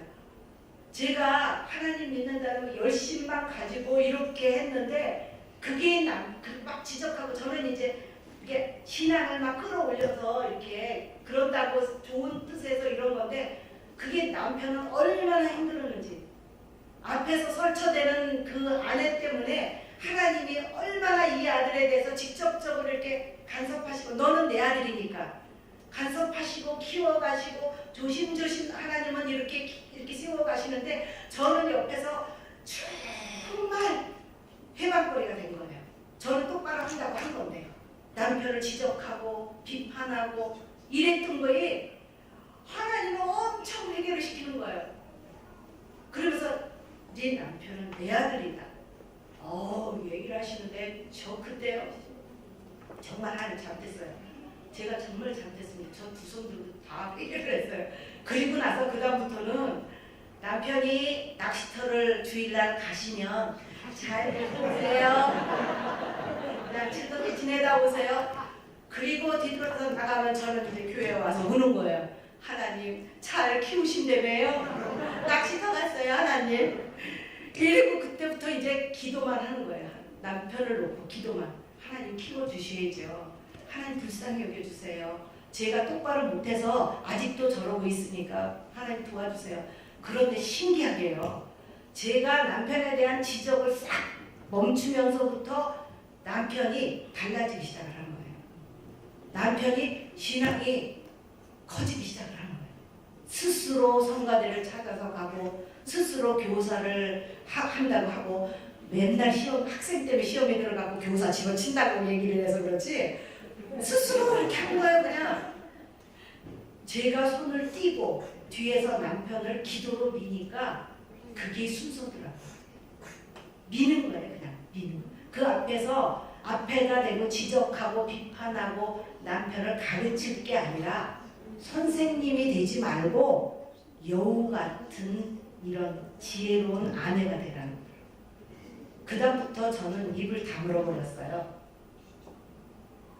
그래서 제발 그 남편들 세우는 일에 아내들은 정말 이렇게 뒤로 물러나셔서 남편들을 조금 존경하기 바래요. 남편 왜냐하면 게리 체프만이라는 사람이 쓰는 5가지 사랑의 언어라는 책을 보면은 거기에 그 함께하는 시간, 인정하는 말, 뭐 스킨십, 선물, 봉사 이런 게 5가지가 있어요. 내가 그 배우자를 사랑한다고 배우자가 그러니까 내가 이 5가지 중에 배우자한테 어떤 것을 했을 때 배우자가 아, 저 사람이 나를 사랑하는구나 라고 느낄 수 있을까? 이 순서를 적어보라고 하면요, 대부분의 남자들이 1번으로 꼽는 게 뭐냐면 선물이나 무슨 스킨십이나 이런 게 아니라 대부분이 80~90% 이상이 인정하는 말을 꼽아요. 왜 그러냐면 가정의 두 기둥은요, 남편의 기둥과 아내의 기둥이 똑바로 서야 그 가정이 가정다워져요. 이 두 기둥 중에서 한 기둥이라도 쓰러지기 시작을 하면 이거 가정이 될 수가 없어요. 근데 그 남편의 기둥은 어떨 때 똑바로 서냐 하면 아내가 인정해주고 신뢰해줄 때 이 기둥이 똑바로 서요. 그러니까 남편이 막 정말 엉터리예요. 신앙도 엉터리고 행동도 엉터리고 정말 아버지답지 못하고 남편답지 못해요. 그렇더라도 당신은 잘할 수 있을 거야. 당신은 좋은 아빠가 될 수 있어. 좋은 남편도 될 수 있어. 당신은 회사에서도 잘할 수 있을 거야. 내가 기도해 줄게. 이렇게 해서 계속 격려하고 남편을 칭찬하고 계속 이렇게 세우다 보면 가정, 남편이라는 기둥이 똑바로 서게 되는 거예요. 아내는 그럼 아내의 기둥은 어떻게 설까? 나중에 말씀드리겠지만 아내라는 기둥은 남편이 계속 사랑하고 처음부터 끝까지 사랑해요. 자, 서로 해당되는 거 적으시기 바래요. 아내가 사랑을 받지 못하면 아내 노릇을 못해요. 가끔 가다가요, 이 어머니 학교를 이렇게 참여자들한테 조사를 하면은요, 정말 사는 거, 입는 거, 뭐 배운 거, 외모, 부족함이 없는데 자존감 테스트를 해보면 40점, 50점이라고 스스로에게 점수를 주는데 40점, 50점이라고 표현하는 사람들이 있어요. 그래서 왜 그러냐고 물어보면은, 아니 내가 보기엔 당신은 80점, 90점짜리인데 왜 40점, 50점이냐고 하면 어렸을 때 부모로부터 엄청 구박을 받고 자랐어요. 게다가 남편이 너무 무뚝뚝해요. 사랑이라는 표현도 안 해요. 사랑이라고 하면 거리가 멀어지는 것 같아서 경상도 남편이었거든요. 안 하는 거예요. 말 안 해도 알지. 이렇게 가고 얘기를 안 하니까 이 아내는 맨날 배가 고파요. 사랑에 배가 고파요. 그러다 보니까 나라는 존재는 그냥 요만큼의 의미가 있는 존재라고 생각을 하는 거예요. 아내에게 그 돈 드는 것도 아니거든요. 계속 사랑한다 얘기를 하면 아내라는 기둥이 똑바로 서게끔 돼 있어요. 인정을 받는, 뿌듯한 남편에게 나는 인정받는 아내, 자식들에게 인정받는 엄마라는 그런 자존감이 생겨서 두 기둥이 똑바로 서 있게끔 돼요. 어떤 기둥이든지 이것을 잘 못해주게 되면 그 가정에서는 반드시 문제가 생기게끔 돼 있는 거예요. 그래서 그 전에 가정행복학교라는 곳에서 박종희 목사님을 모시고 가정 세미나를 한 적이 있어요. 그분이 오셔서 무슨 말씀을 하셨냐면요, 그 아내들에게 그 남편이 출근할 때 아침 밥상, 그걸 주님의 밥상이라고 하셨어요.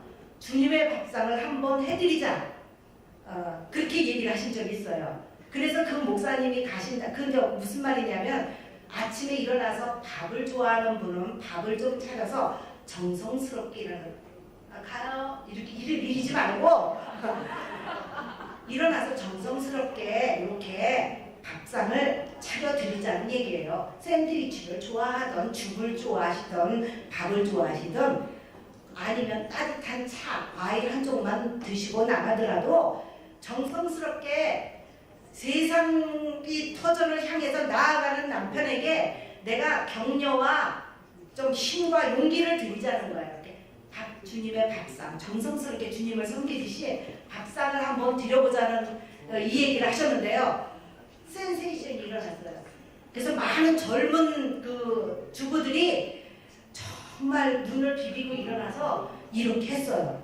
그랬더니만 남편들이요, 최고라고, 우리 교회 최고라고 막 행복하다고 막 윤기들이 짜르르 해갖고들 나타나셨어요.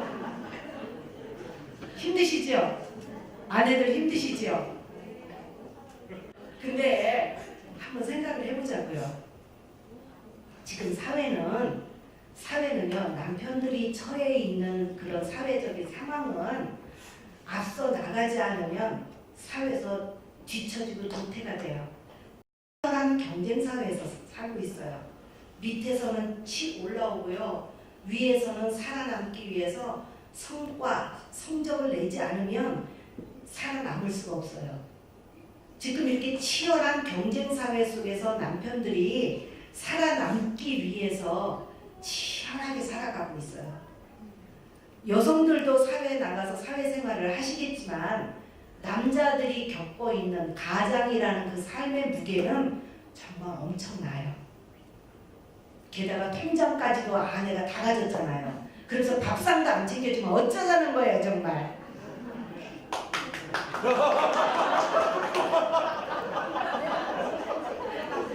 여자들 좀 양심 좀 있읍시다. 아니면 통장을 좀 돌려주든지요. 그러니까 정말 우리 교회도 그런 운동이 일어났으면 좋겠습니다. 네, 일어나서 그게 미숫가루가 되든 빵 한 조각이 되든 차 한 잔이 되든 자리에서 차갔다 와 그러지 말고 일어나서 남편이 나가는 모습을 좀 이렇게 격려를 해줬으면 좋겠어요. 예, 그럴 때 가정이 이제 변화되기 시작하는 거예요. 지금 어제까지는 그렇더라도 이제 내일부터는 좀 바뀌었으면 좋겠다고요. 그래서 남편들이 어깨에 딱 힘주고 세상을 향해서 딱 나가는 거예요. 누구는 그렇게 표현했어요. 세상의 용과 싸우려 나가는 아버지라고. 세상의 용과 세상 권세와 싸우려 나가는 아버지한테 그 정도 그 격려는 해줄 수 있잖아요. 아내인데 할 수 있잖아요. 그래서 최선을 다해서 남편을 이렇게 섬기는 것이 그 아내의 사랑을 먹고 나가면 그 뭐 밑에서 뭐 애들이 치받고 올라와서 뭐 스트레스를 줘도 그거 못 감당하겠어요. 꿀꺽하고 뭐 넘어갈 수 있죠. 그래서 남편들을 좀 격려하는 아내들 되시기 바랍니다. 그 세 번째는요, 아내를 좀 사랑하되. 자, 이제 같이 읽겠습니다. 끝없이 처음 결혼해서 연애할 때부터 죽어서 헤어질 때까지 끝없이 아내를 사랑해야만 합니다. 저기 나폴레옹한테요. 그 나폴레옹 누군지 아시죠? 나폴레옹이 한 말이 뭐예요? 제일 유명한 말? 내 사전에 불가능이란 없다. 정말 용기 백배하고요. 정말 대단한 추진력과 용기와 담대함을 가진 그런 나폴레옹인데 마지막에 그 세인트 헬레나 섬에서 유배돼서 죽잖아요. 마지막으로 죽으면서 세 마디를 했어요. 나폴레옹이 뭐냐면 프랑스 군인 조세핀. 나폴레옹은 자기의 조국 프랑스, 자기의 분신과 같은 군인, 그 다음에 아내 조세핀. 죽을 때 아내가 조세핀이 아니에요. 조세핀하고 결혼을 했지만 조세핀과의 사이에서 아이가 없었어요. 그래서 정치적인 이유로 딴 여자하고 결혼해서 아기를 낳았어요. 근데 나폴레옹의 마음속에는 계속 조세핀만이 내 아내라는 생각이 있었어요. 그런데 그 권력을 누릴 때는 그 두 번째 아내가 권력을 같이 누렸지만 마지막으로 유배를 간다고 그러니까 따라 나선 사람, 그럼 아내도 따라 나서야잖아요. 자식도 따라가야 될 거 아니에요. 근데 따라 나선 사람은 조세핀이었어요. 조세핀만이 내가 나폴레옹과 같이 가겠다. 그래서 나폴레옹이 고백한 거예요. 내 사랑 조세핀. 남편이 어떤 상황이든지 정말 마지막에 가장 그 옆에 남아있는 그 사람이 진짜 아내인 거예요. 남편이 잘 나갈 때는 달링이 여보 당신 일이지만 남편이 무너져서 힘이 없고 정말 아무 저기를 잃어버렸을 때, 능력을 잃어버렸을 때 그때는 남편이 아니다? 이거는 아내가 아닌 거죠. 결혼 서약하죠. 검은 머리가 팥불이 될 때까지 병 들었을 때나 뭐 건강했을 때나 뭐 할 때나 약속한 거를 잃어버리면 그건 아내가 아닌 거예요. 가정에서 그 남편의 역할은 그 아내에게 존경을 받아야 그 역할을 다 할 수가 있는데요. 대부분이 안타까운 게 이 시대가 너무 급작스럽게 변하다 보니까 남편들이 거기에 따라가지 못해요. 그게 참 안타까워요. 그래서 지금 이 장인하고 사위와의 갈등이나 장인하고 그러니까 장모와 사위와의 갈등 이런 것도 일어나는 것도요. 이 시대는 너무 빨리 변해가고 그래서 이 여자들은 머리가 빨리빨리 돌아서 며느리 눈치를 안 보면 우리 가정이 위험하겠다. 그러니까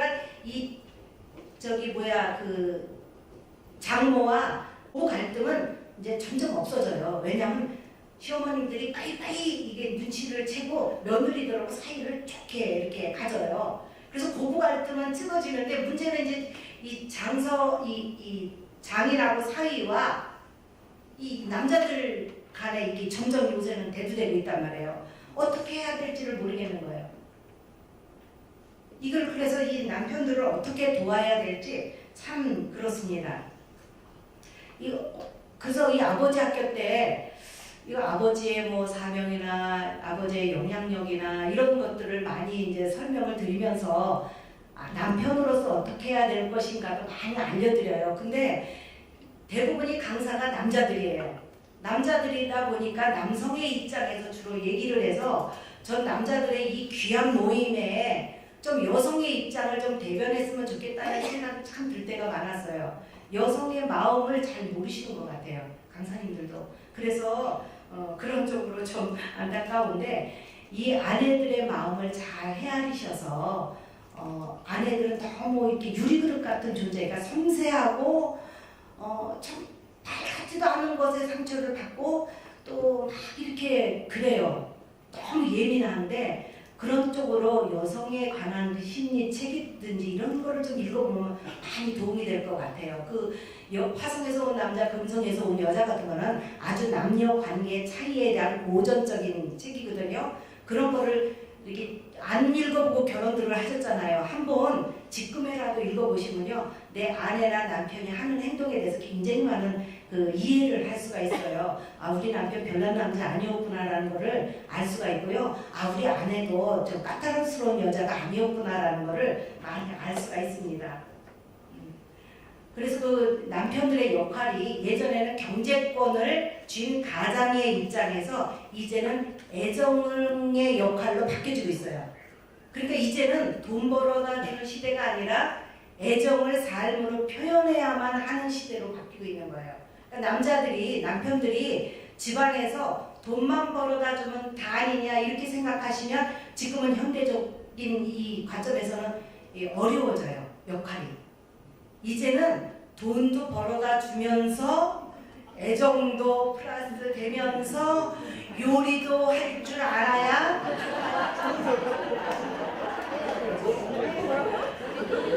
그래서 참 가슴이 아파요.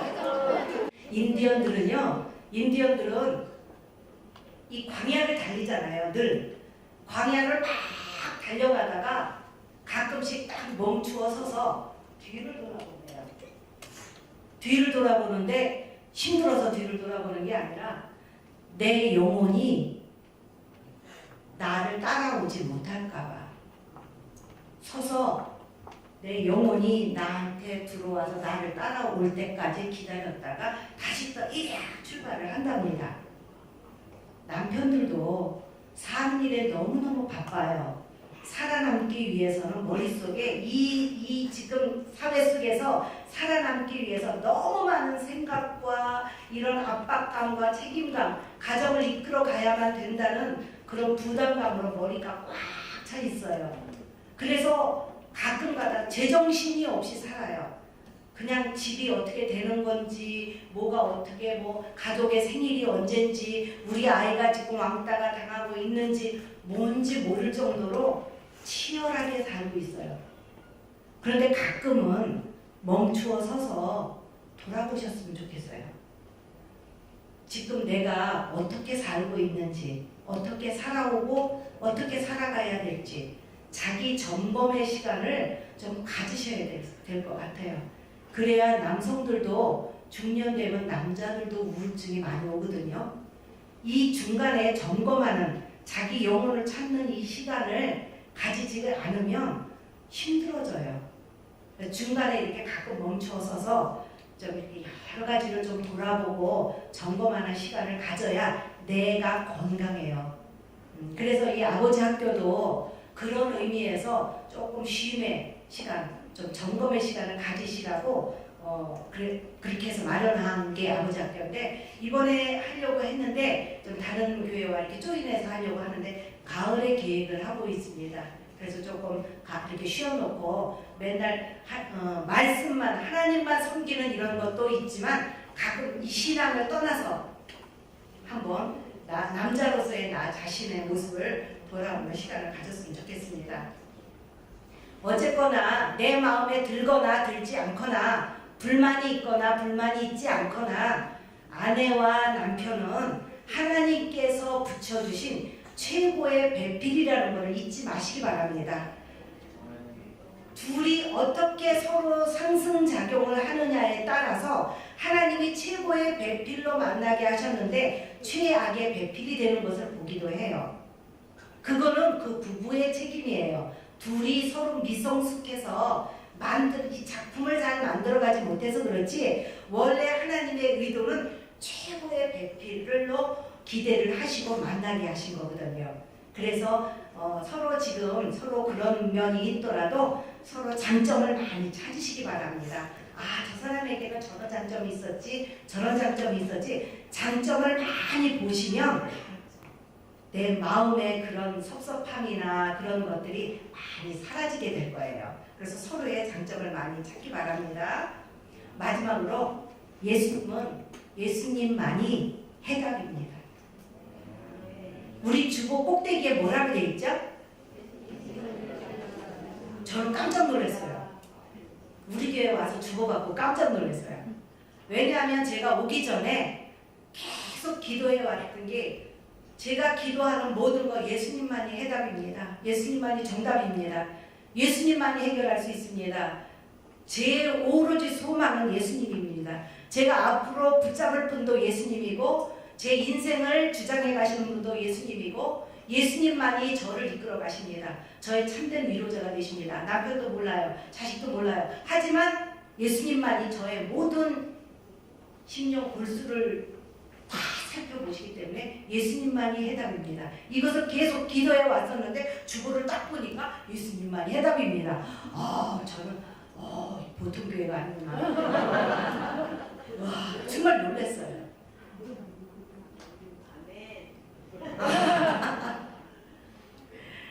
여러분이 가지신 지금 가정에서 가지신 문제가 사람입니까? 상황입니까? 또는 기질의 문제입니까? 아니면 신뢰가 부족해서 생긴 문제입니까? 아니면 지혜가 부족해서? 아니면 사랑이 부족해서? 아니면 관심이 부족해서? 아니면 아이 키우는 일이 너무 힘들어서? 아니면 경제적인 어려움 때문에? 그 무엇이 문제이든지 문제보다 크신 분은 하나님이시거든요. 여러분이 문제를 보느냐 하나님을 보느냐에 따라서 이거는 넘을 산인지 넘지 못할 산인지 그것이 이게 판단이 되는 거예요. 하나님은 어떤 문제, 여러분이 가지신 어떤 문제보다도 크신 분이에요. 그래서 하나님이 해결할 수 없는 문제는 없어요. 우리가 살면서 가정을 꾸려서 인생을 살아가면서 부딪히는 어떤 문제든지 하나님은 다 해결하실 수가 있어요. 왜냐? 최율하신 분이거든요. 33년 동안 이 세상에 살면서 가난한 목수의 집에 장남으로 동생들이 줄줄이 있는 집, 부모님은 가난해서 너무너무 가난한데 장남으로서 이 가정을 이끌어 나가야만 됐어요. 예수님은 다 하세요. 우리가 가정을 이끌어가면서 얼마나 많이 힘든지, 경제적인 어려움은 또 얼마나 크고 아이들 줄줄이 키우는 양육의 어려움은 얼마나 큰지 부모님들은 또 얼마나 치열하게 살고 있는지, 가정을 이끌어가기 위해서 얼마나 많이 고뇌하는지, 예수님이 33년 동안 살면서 다 체휼하셨단 말이에요. 그래서 우리가 가정에 어떤 문제든지 예수님께 주님 하면 아세요. 다 내가 안다. 그래, 괜찮아. 할 수 있어. 다 얘기하세요. 문제는 뭐냐? 그 문제를 가지고 주님 앞에 나와서 해결을 봐야 되는데 안 나오는 거예요. 이 문제는 주님께 가지고 나오면 해결이 돼요. 주님이 아셔요. 주님이 아시면 해결한다는 거예요. 주님은 주무시지도 않고 졸지도 않으시는 분이거든요. 주님께 아뢰면 돼요. 아직 해결이 안 된 건 뭐예요? 그만큼 매달리지 않았거나, 또는 이 훈련을 통해서 나를 성숙시키고 성장시키기 위한 하나님의 테스트인 거예요. 그래서 이런 테스트일 때는 꾹 참고 견뎌내면 하나님이 넘어가게 하셔서 더 크게 사용되게, 더 큰 축복을 예비하셔서 이렇게 테스트를 하시는 것이죠. 그런데 문제가 있는데 하나님 앞에 가지고 나오지 않는다? 시간이 너무 많이 걸려요. 에너지가 너무 많이 들어요. 힘들어요. 그래서 여러분이 가지신 문제, 그 문제가 너무 힘겨워서 목까지 차오르는 그런 힘겨움이 있다 하더라도 가지고 나오셔서 하나님 앞에서 승부를 보시기 바랍니다. 어떤 문제든지. 이 문제는 하나님이 해결하지 못하실 거야. 그런 문제는 없어요. 그건 여러분의 생각이지. 네. 그래서 우리 교회가 정말 신앙으로 가정의 모든 문제를, 이 자꾸 우리 가정을 허물려 드는 사단의 그 악한 계략으로부터 우리 가정을 든든하게 신앙으로 지켜나가서 우리 가정 속에서 우리 자라는 아이들을 통해서 하나님의 놀라운 그런 그 확장의 역사가 나타났으면 좋겠습니다. 네. 마지막으로 영상을 한 편 보겠습니다. 총선이 아빠, 진영이 아빠. 항상 미안해요, 걔한테는.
총선이 아빠, 김용봉.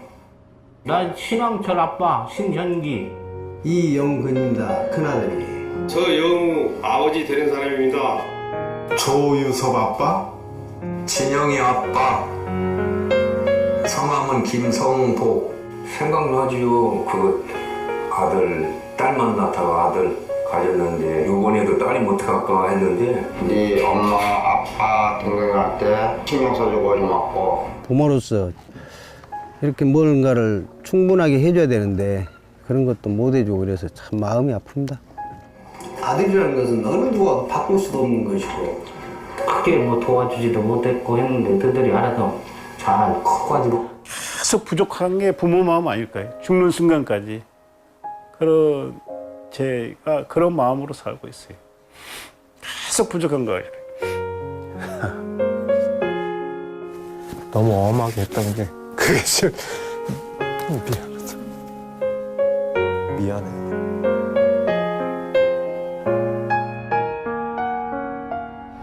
내가 부족하고 항상 미안해요. 걔한테는. 미안하다 참. 모든 것이 부족하고 못 가르치고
하나님,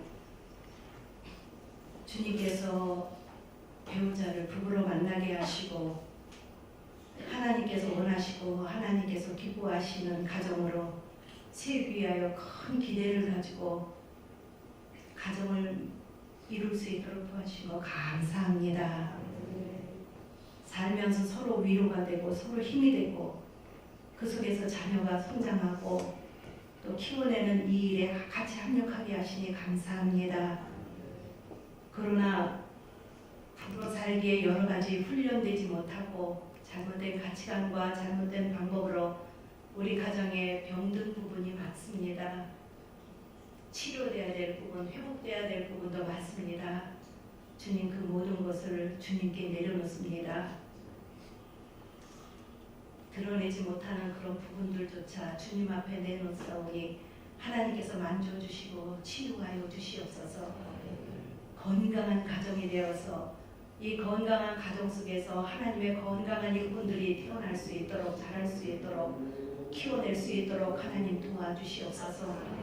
부족한 저희들에게 지혜를 허락하여 주시고 감당할 수 있는 능력을 주시고 그래서 위와 아래가 질서 있게 영적인 질서가 잡히는 가정이 되게 하시고 아이들은 부모를 공경하고 부모는 아이들을 지극히 사랑하여 그 안에서 미리 맛보는 천국의 기쁨을 맛보는 가정이 될 수 있도록 주님 도와주시옵소서. 주님 미숙함을 고백하오니 주님 용서하여 주시옵시고 혹시 아이들에게 상처를 준 거 있으면 하나님 도와주시고 저희들을 불쌍히 여겨주시사 용서해 주시기를 원합니다. 오로지 아버지 하나님 저희 가정이 하나님의 나라의 확장을 위하여 그 계승하는 데 아름답게 쓰여질 수 있도록 하나님 나라의 한 축을 넉넉히 감당하는 가정이 될 수 있도록 오늘도 내일도 인도하여 주시옵소서. 그래서 저희들이 달려갈 길을 마치고 주님 나라에 갔을 때 잘했다 칭찬받는 저희 모두가 될 수 있도록 도와주시고 아울러 주님의 영광교회가 건강한 가정들로 말미암아 건강한 교회로 아버지 많은 사람들의 칭찬을 받는 교회가 될 수 있도록 주님 도와주시옵소서. 모든 말씀 감사하고 예수님의 이름으로 기도드리옵나이다. 아멘.